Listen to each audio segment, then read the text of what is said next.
Ahmedabad management association અને public relations society of India Ahmedabad chapter દ્વારા AMA ખાતે એક વિશેષ સત્રનું આયોજન કરાયું હતું. આ સત્રમાં કોમ્યુનિકેશન અને પબ્લિક રિલેશન્સ નિષ્ણાંત મદન બહાલે બૂમિંગ સ્ટાર્ટઅપ્સ, એએમઈ અને મેઇન બોર્ડ આઈપીઓસ, પીઆર અને કોર્પોરેટ કોમ્યુનિકેશન ક્ષેત્ર માટેની તકો અને પડકારો વિષય પર તેમના વિચારો રજૂ કર્યા હતા.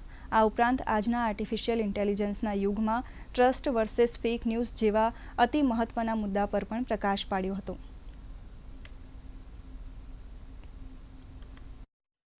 इनिशियल पब्लिक ऑफरिंग आईपीओ उसको कैसे जनता के सामने रखा जाए, और दूसरा आज के इस माहौल में, डिजिटल वर्ल्ड में रेपुटेशन का इम्पोर्टेंस क्या है और रेपुटेशन के चैलेंजेस क्या है, और उसको एक कंपनी ने या ऑर्गेनाइजेशन ने किस तरह से डील करना चाहिए, उस विषय पे बड़ी विस्तार से चर्चा हुई.